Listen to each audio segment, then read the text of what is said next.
침침한 눈 때문에 책을 펼쳤다가 다시 덮고 신문 글씨가 답답해서 한숨 쉬는 분들 정말 많이 봤습니다. TV 자막이 흐릿해서 소리를 키우고 휴대폰 화면을 가까이 가져가다 결국 포기하는 모습도요. 30년 넘게 눈 건강을 연구해 오면서 이런 분들을 너무 많이 봐와서 이제는 그냥 지나칠 수가 없었습니다.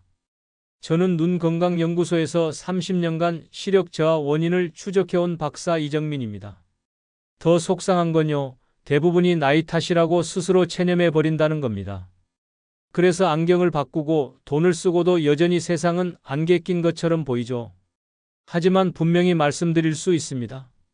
침침한 눈, 꼭 노안이나 큰 문제 때문만은 아닙니다.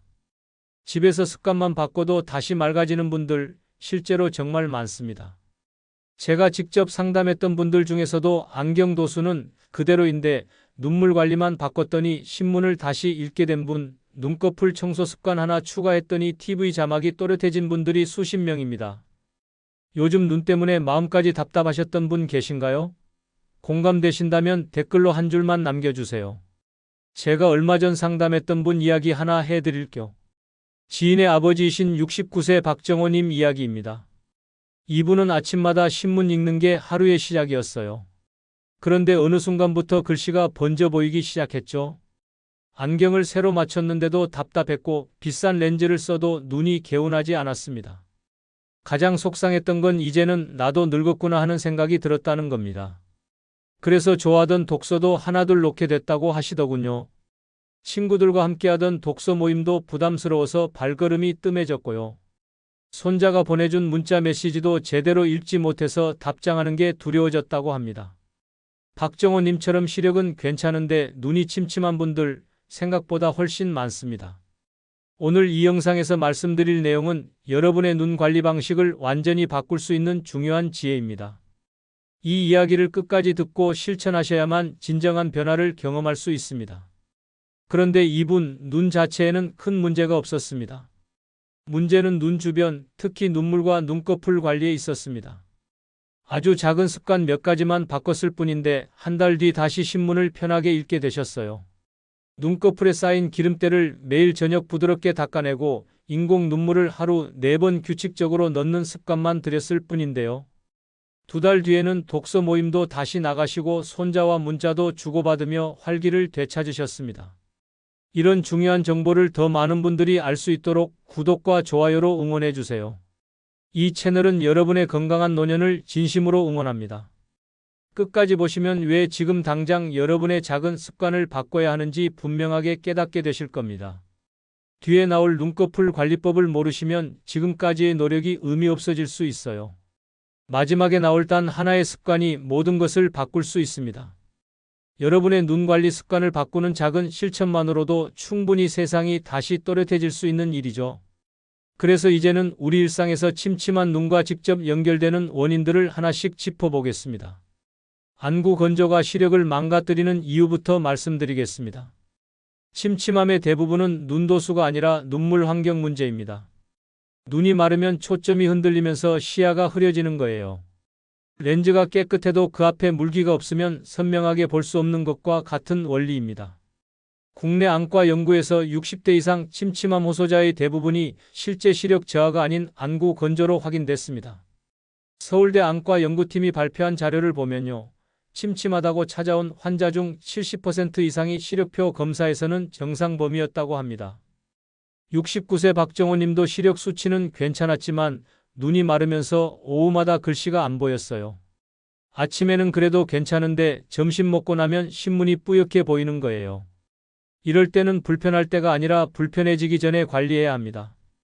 인공 눈물을 아침에 한 번 넣고 끝내는 게 아니라 아침, 점심, 오후, 저녁으로 나눠서 넣어야 눈물 환경이 유지됩니다.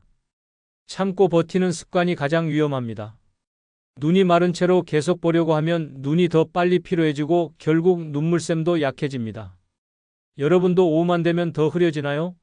그렇다면 바로 안구 건조 신호입니다. 두 번째로 눈물막이 깨지면 시야가 흐려집니다. 눈에는 수정체 말고도 눈물막이라는 렌즈가 하나 더 있습니다. 이 눈물막은 기름층, 물층, 점액층 3겹으로 이루어져 있는데요. 이 중 하나라도 약하면 금방 증발하거나 흘러내려요.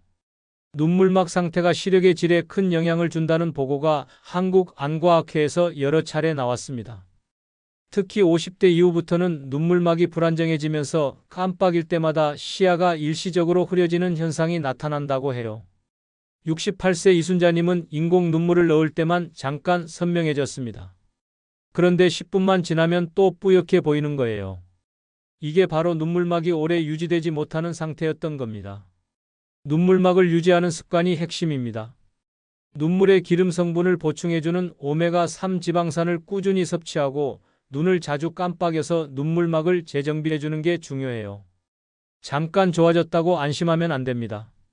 눈물막은 계속 깨지고 다시 만들어지는 과정을 반복하기 때문에 꾸준한 관리가 필요합니다. 눈물 넣고 잠깐 밝아지는 경험 있으신가요? 그게 바로 눈물막이 일시적으로 회복된 상태입니다. 세 번째는 눈꺼풀 관리가 빠지면 절반은 실패입니다. 눈물의 기름 성분은 눈꺼풀 가장자리에 있는 마이봄샘에서 나옵니다. 이 샘이 막히면 눈물이 금방 증발해버려요. 안구 건조 환자 대부분에서 기름샘 막힘이 발견됩니다. 대한안과학회 보고에 따르면 60대 이상 안구 건조증 환자의 80% 이상이 마이봄샘 기능 저하를 동반하고 있다고 합니다. 72세 김영호님은 눈꺼풀 관리 후 뻑뻑함이 크게 줄었습니다. 매일 저녁 따뜻한 수건으로 눈꺼풀을 5분간 찜질하고 순한 세정제로 가장자리를 부드럽게 닦아냈더니 2주 만에 눈이 훨씬 편해졌다고 하시더라고요. 온찜질과 세정만으로도 큰 차이가 납니다. 찜질은 막힌 기름을 녹이고 세정은 쌓인 노폐물을 제거해 줍니다. 세게 문지르지 마세요. 눈꺼풀은 피부가 얇아서 세게 하면 오히려 자극이 될 수 있어요. 눈꺼풀 청소 해보신 적 있으신가요? 생소하시겠지만 이게 정말 중요합니다. 네 번째로 화면을 오래 보면 깜빡임이 3분의 1로 줄어듭니다. 스마트폰이나 TV를 집중해서 보면 자연스럽게 눈을 덜 깜빡이게 되는데요. 깜빡임이 줄면 눈물막이 재생되지 않아서 눈이 더 빨리 마릅니다. 서울 아산병원 연구팀이 조사한 결과를 보면 화면을 볼 때 깜빡임 횟수가 평소의 30% 수준으로 떨어진다고 해요. 65세 최민수님은 요즘 유튜브 보는 시간이 늘면서 눈이 더 침침해졌다고 하셨어요. 하루 3시간 이상 화면을 보는데 중간에 쉬지 않고 계속 본다는 거예요. 20분마다 20초씩 먼 곳을 보는 습관을 들이세요. 이게 20-20 규칙입니다. 20분 집중했으면 20초는 6m 이상 먼 곳을 보면서 눈을 쉬게 해주는 거예요. 화면 밝기도 주변 환경과 비슷하게 맞춰야 눈의 피로가 줄어듭니다. 너무 밝거나 어두우면 눈이 계속 조절하느라 지칩니다. 하루에 화면 보는 시간이 얼마나 되시나요?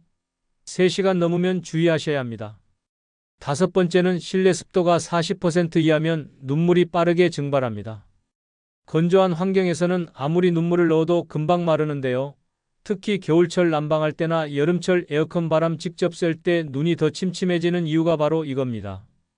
한국건강증진개발원 자료에 따르면 실내 습도 40% 이하에서는 안구 표면 수분 증발 속도가 2배 이상 빨라진다고 합니다. 70세 정순이님은 겨울에 난방 틀면 눈이 따갑고 침침하다고 하셨어요. 습도계로 재보니 30%밖에 안 됐더라고요. 가습기를 틀거나 젖은 수건을 걸어서 습도를 50에서 60%로 유지하세요. 이것만으로도 눈의 편안함이 확실히 달라집니다. 에어컨이나 선풍기 바람이 직접 얼굴로 오지 않게 방향을 조절하는 것도 중요해요. 집안 습도를 확인해 보신 적 있으신가요? 한번 재보시면 놀라실 겁니다. 여섯 번째는 수면 부족이 눈물샘을 약하게 만듭니다. 잠을 제대로 못 자면 눈물 분비량이 줄어들고 눈물의 질도 나빠집니다. 피곤하면 눈이 더 침침하게 느껴지는 이유가 바로 이거예요. 연세대 의대 연구 결과를 보면 하루 5시간 이하로 자는 사람은 7시간 이상 자는 사람보다 안구 건조증 발생률이 1.8배 높다고 합니다. 67세 윤석범님은 불면증 때문에 하루 4시간씩 자는데 아침마다 눈이 뻑뻑하고 침침하다고 하셨어요. 최소 6시간 이상 숙면을 취하도록 노력하세요. 잠자기 전 스마트폰 보는 습관을 줄이고 어두운 환경에서 편안하게 자는 게 눈물샘 회복에 큰 도움이 됩니다. 수면의 질을 높이면 눈 건강도 함께 좋아집니다. 요즘 잠은 잘 주무시나요? 눈 건강은 수면에서부터 시작됩니다. 이제 원인을 알았으니 다음으로는 집에서 바로 할 수 있는 방법을 정리해 보겠습니다. 인공 눈물은 일정하게 사용하는 게 핵심입니다. 하루 여러 번 나눠 사용하는 게 중요한데요. 한 번에 많이 넣는 것보다 조금씩 자주 넣는 게 훨씬 효과적입니다. 눈물은 계속 증발하고 흘러내리기 때문에 한 번 넣는다고 하루 종일 유지되지 않아요. 자주 쓸수록 무방부제가 안전합니다. 방부제가 들어간 인공 눈물을 하루 4회 이상 쓰면 오히려 눈에 자극이 될 수 있어서 일회용 무방부제 제품을 선택하는 게 좋습니다. 아침 일어나서 한 번, 점심 식후에 한 번, 오후 3시쯤 한 번, 취침 전에 한 번, 이렇게 루틴화하세요. 저는 상담할 때 스마트폰 알람을 맞춰 놓으라고 권합니다. 처음에는 번거롭지만 2주만 지나면 습관이 돼요. 하루 몇 번 사용하고 계신가요? 한두 번이라면 부족합니다. 눈물의 질을 높이는 식습관도 정말 중요합니다. 눈물의 기름층이 튼튼해야 마르지 않는데요. 이 기름층을 만드는데 오메가3 지방산이 꼭 필요합니다. 등푸른 생선에 많이 들어있어요. 고등어, 삼치, 연어 같은 생선을 일주일에 3번 이상 드시는 게 좋습니다. 효과는 최소 몇 주는 걸립니다. 바로 내일 눈이 맑아지는 건 아니지만 꾸준히 먹으면 한 달쯤 지나면서 눈의 촉촉함이 달라지는 걸 느끼실 거예요. 생선 먹기 어려우시면 들기름이나 아마씨유를 샐러드에 뿌려 드시는 것도 좋습니다. 견과류도 도움이 되는데 아몬드나 호두를 하루 한 줌 정도 드세요. 생선 드시는 횟수는 어떠신가요? 일주일에 한 번도 안 드신다면 지금부터라도 늘려보세요. 눈꺼풀 청소 루틴을 만드는 게 정말 중요합니다. 기름샘이 열려야 근본 해결이 되는데요. 매일 저녁 세수할 때 눈꺼풀을 관리해주는 습관을 들이셔야 합니다. 먼저 따뜻한 물에 적신 수건을 눈 위에 5분 정도 올려놓으세요. 이게 온찜질인데 막힌 기름을 녹여줍니다. 그 다음 순한 세정제나 눈꺼풀 전용 클렌저를 면봉에 묻혀서 눈꺼풀 가장자리를 부드럽게 닦아주세요. 순한 세정만 사용하세요. 일반 비누나 세안제는 자극이 강해서 눈에 안 좋습니다. 약국에서 눈꺼풀 전용 클렌저를 구입하시거나 아기 샴푸를 물에 희석해서 쓰셔도 됩니다. 온찜질 후 부드럽게 닦아주세요. 세게 문지르지 마시고 살살 쓸어내리듯이 닦는 게 포인트예요. 오늘 저녁부터 해보실 수 있겠나요? 2주만 해보시면 눈이 훨씬 편해지는 걸 느끼실 겁니다. 화면 보는 시간과 방법을 조절해야 합니다. 스마트폰이나 컴퓨터, TV를 완전히 안 볼 수는 없으니까 똑똑하게 보는 방법을 알아야 해요. 20분 화면 보셨으면 20초 동안 창밖 먼 곳을 보세요. 이심이심 규칙인데 눈의 조절 근육을 쉬게 해줍니다. 화면과 눈 사이 거리는 최소 40cm 이상 유지하세요. 너무 가까이서 보면 눈이 더 빨리 피로해집니다. 화면 밝기는 주변 환경과 비슷하게 맞추고요. 글자 크기도 무리 없이 읽을 수 있을 만큼 키우세요. 작은 글씨를 애써 보려고 하면 눈에 부담이 큽니다. 타이머를 맞춰놓고 1시간마다 5분씩 눈을 완전히 쉬는 시간을 가지세요. 눈을 감고 있거나 먼 산을 바라보는 것만으로도 눈의 피로가 많이 풀립니다. 실내 환경을 눈 친화적으로 만드세요. 습도를 50에서 60%로 유지하는 게 가장 중요한데요. 가습기를 사용하시거나 빨래를 실내에서 말리시는 것도 방법입니다. 관엽식물을 키우시는 것도 습도 유지에 도움이 돼요. 에어컨이나 선풍기 바람이 직접 얼굴로 오지 않게 조절하세요. 바람이 직접 닿으면 눈물 증발이 빨라집니다. 조명도 중요한데 너무 어둡거나 밝으면 눈이 계속 조절하느라 피로해집니다. 자연광이 들어오는 환경이 가장 좋고 인공 조명을 쓰실 때는 간접 조명을 활용하세요. 컴퓨터 모니터 뒤에 조명을 두면 눈부심이 줄어듭니다. 충분한 수면과 눈 휴식을 확보하세요. 하루 최소 6시간에서 7시간은 주무셔야 눈물샘이 제대로 회복됩니다. 잠자기 1시간 전부터는 스마트폰 보지 마세요. 블루라이트가 수면을 방해해서 깊은 잠을 못 자게 만듭니다. 침실은 최대한 어둡게 하고 조용한 환경을 만드세요. 수면 환경이 좋아야 눈도 제대로 쉴 수 있습니다. 낮에 20분 정도 눈을 감고 쉬는 시간을 가지는 것도 좋은데요. 점심 식사 후에 잠깐 눈을 감고 있는 것만으로도 눈의 피로가 많이 풀립니다. 스트레스 관리도 눈 건강에 영향을 줍니다. 스트레스를 받으면 눈 주변 근육이 긴장하고 눈물 분비도 줄어드는데요. 산책이나 가벼운 운동으로 스트레스를 푸는 습관을 들이세요. 심호흡도 도움이 됩니다. 눈을 감고 천천히 깊게 숨을 쉬면 눈 주변 긴장이 풀리면서 편안해집니다. 좋아하는 취미 활동을 하는 것도 좋은데 다만 눈을 혹사하는 활동은 피하시고요.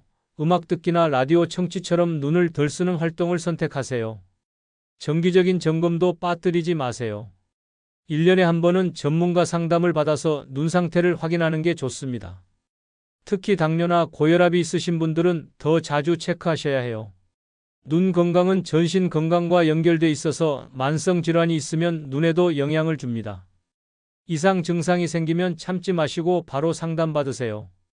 갑자기 시야가 흐려지거나 눈에 이물감이 계속되거나 충혈이 며칠째 안 없어지면 전문가 도움이 필요한 신호입니다.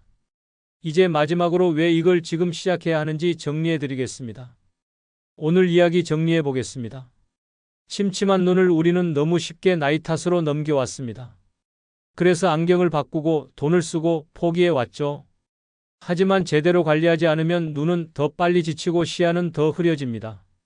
안구 건조가 계속되면 각막에 상처가 생길 수 있고 눈꺼풀 기름샘이 완전히 막히면 회복이 어려워집니다. 화면을 오래 보는 습관이 쌓이면 눈의 조절 능력이 떨어지고 수면 부족이 반복되면 눈물샘 기능이 약해집니다. 이런 상태가 몇 년 지속되면 정말 안경을 바꿔도 소용없는 상태가 될 수 있어요. 반대로 눈물 관리와 눈꺼풀 습관만 바로잡아도 60대, 70대에도 세상은 다시 또렷해질 수 있습니다. 제가 상담했던 69세 박정호 님처럼 한 달 만에 신문을 다시 편하게 읽게 되신 분들 정말 많습니다.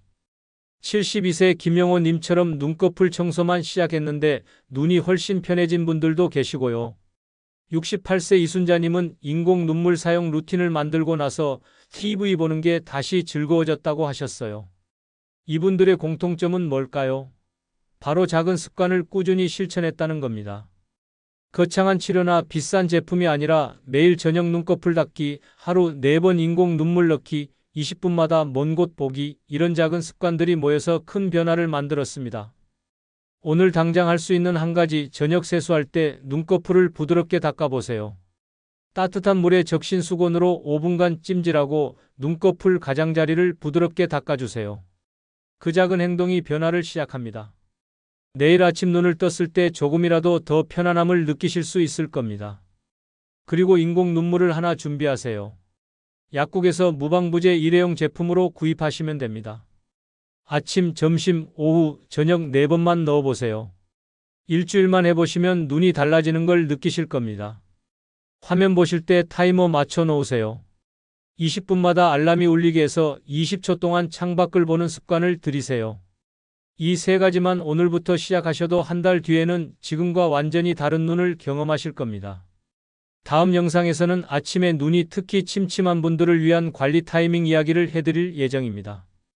왜 아침에만 유독 눈이 뻑뻑하고 침침한지, 밤사이 눈에서 무슨 일이 일어나는지, 그리고 아침 루틴에 어떤 눈 관리를 추가하면 하루 종일 눈이 편한지 자세히 알려드리겠습니다.